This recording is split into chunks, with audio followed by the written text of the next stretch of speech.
आज मेरी बहन की शादी को 6 साल हो गए हैं। मैं कभी भी उसके घर नहीं गया।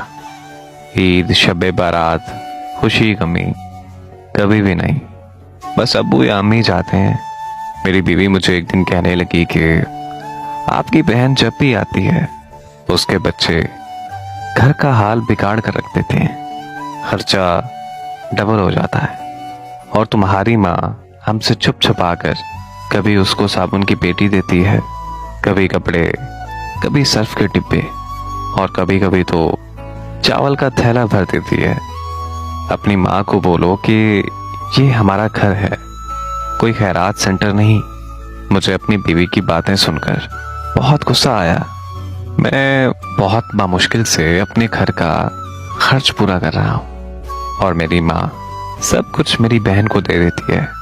मेरी बहन एक दिन हमारे घर आई हुई थी तो उसके बेटे ने हमारे टीवी का रिमोट तोड़ दिया।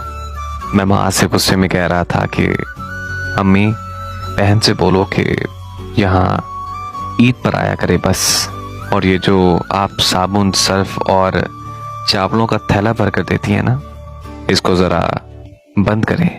मेरी माँ बिल्कुल खामोश रही, लेकिन मेरी बहन ने सारी बातें सुन ली थी। मेरी बहन भी मेरे आगे कुछ ना बोली। 4 बज रहे थे, अपने बच्चों को तैयार किया और कहने लगी, भाई मुझे बस स्टॉप तक छोड़ाओ। मैंने झूठे मुंह कहा, रह लेती कुछ दिन, लेकिन वो मुस्कुराई और कहा, नहीं भाई, मेरे बच्चों की छुट्टियां खत्म होने वाली हैं। फिर जब हम दोनों भाइयों में जमीन का बंटवारा हो रहा था तो मैंने साफ इनकार किया। मैं अपनी जमीन से बहन को कोई हिस्सा नहीं दूंगा। मेरी बहन मेरे सामने बैठी थी, वो खामोश थी लेकिन कुछ ना बोली। मेरी अम्मी ने कहा कि बेटी का भी हक बनता है, लेकिन मैंने गाली देकर कहा, कुछ भी हो जाए मैं बहन को हिस्सा नहीं दूंगा। मेरी बीवी भी मेरी बहन को बहुत बुरा भला कहने लगी, लेकिन वो बेचारी बिल्कुल खामोश थी। मेरा बड़ा भाई मुझसे अलहदा हो गया और कुछ वक्त के बाद मेरे बड़े बेटे को टीबी हो गया। मेरे पास उसका इलाज करवाने के बिल्कुल भी पैसे नहीं थे।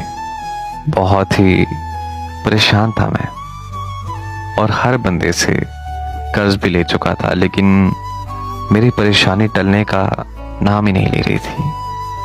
मैं उस वक्त शदीद परेशान था। मैं कमरे में अकेला बैठा था और शायद रो रहा था। उस वक्त मेरी वही बहन मेरे घर आ गई। मैंने बहुत गुस्से से बोला, लो जी, अब इसी की कमी थी, अब ये आ गई है मनूस, मेरी परेशानी और बढ़ जाएगी। मैंने अपनी बीवी को कहा कि कुछ तैयार करो बहन के लिए। मेरी बीवी मेरे पास आई। कोई ज़रूरत नहीं गोश्त या बिरयानी बनाने के लिए, ये वैसे भी भुक्कड़ है, जब दिल करता है आ जाती है। वैसे भी हमारे माली हालात ठीक नहीं है और ना ही अभी हमारी गोश्त या बिरयानी बनाने की गुंजाइश है। फिर 1 घंटे बाद वो मेरे पास आई और मुझे कहने लगी कि मेरे भाई परेशान हो। मेरी बहन ने मेरे सर पर हाथ फेरा और कहा कि बड़ी बहन हो तुम्हारी, अब तक तो तुम मेरे गोद में खेलते रहे हो। बड़ी बहन हो तुम्हारी, अब तक तो तुम मेरे गोद में खेलते रहे हो और अब देखो मुझसे भी काफी बड़े लगते हो। फिर मेरी बहन मेरे करीब हुई। अपने पर्स से उसने सोने के कंगन निकाले। मेरी बहन ने वो कंगन मेरे हाथ पर रखे और मुझसे बोली कि पागल, तू ऐਵੇਂ ही परेशान होता है। मेरे बच्चे स्कूल थे तो मैंने सोचा दौड़ते दौड़ते भाई से मिल लाऊं। सुना है कि मेरा प्यारा भाई बहुत परेशान है। अब इस परेशानी में बड़ी बहन अपने भाई के काम नहीं आएगी तो और कौन उसके काम आएगा। तो परेशान ना हो, ये कंगन अपने पास रख। अगर और भी किसी चीज की जरूरत हो ना तो बिला झिझक अपने बहन से मांग लेना। ये बहन अपने भाई के लिए हमेशा ताबेदार रहेगी। और हाँ, ये कंगन बेचकर अपनी बेटी का इलाज करवा। अपनी शक्ल तो देख जरा, कैसी हालत बना रखी है।